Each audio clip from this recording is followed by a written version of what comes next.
আসসালামু আলাইকুম রহমতুল্লাহি ওয়া বারাকাতুহু। সম্মানিত প্রিয় মুসলিম ভাই ও বোনেরা, আজকে আপনাদের মাঝে আলোচনা করব পাঁচ ওয়াক্ত নামাজের সময়সূচি, তাহাজ্জুদ, সেহরির শেষ সময়, ইশরাক, চাঁদের নামাজের সময়সূচি, ইফতারের শেষ সময়, নামাজের নিষিদ্ধ ওয়াক্তসমূহ, সূর্যোদয় সূর্যাস্তের সময়সূচি প্রত্যেকটা জেলা বিভাগগুলোর। তো আজকে বৃহস্পতিবার 23শে জুলাই 2026 ইংরেজি, 8 শ্রাবণ 1432 বাংলা, 8 সফর 1447 হিজরি। ঢাকা মতো পার্শ্ববর্তী এলাকার নামাজের সময়সূচিগুলো তুলে ধরবো, তারপরে অন্যান্য জেলা বিভাগগুলোর নামাজের সময়সূচিগুলো তুলে ধরবো। তো যে যেখানে ভিডিও দেখছেন কমেন্ট করে জানাবেন। আজকে ঢাকা মতো পার্শ্ববর্তী এলাকার ফজরের নামাজের রক্ত শুরু হবে 4টায়, শেষও হবে 5টা 22 মিনিটে। জোহরের নামাজের রক্ত শুরু হবে 12টা 8 মিনিটে, শেষও হবে 4টা 42 মিনিটে। আসরের নামাজের রক্ত শুরু হবে 4টা 43 মিনিটে, আসরের নামাজের রক্ত শেষও হবে 6টা 29 মিনিটে।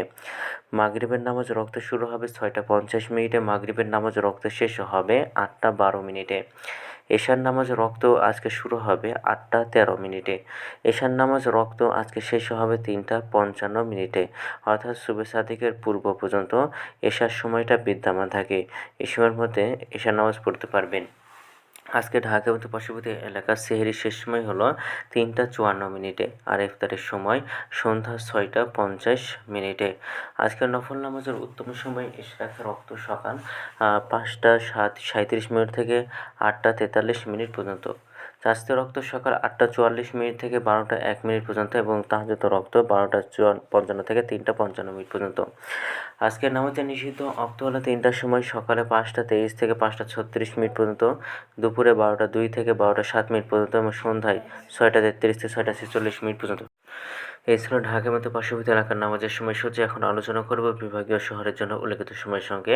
যেসব বিভাগের সময় আপনারা যোগ বিয়োগ করবেন তা হলো এই, অর্থাৎ বিয়োগ করবেন চট্টগ্রামে 5 মিনিট এবং সিলেটে 6 মিনিট কম করবেন।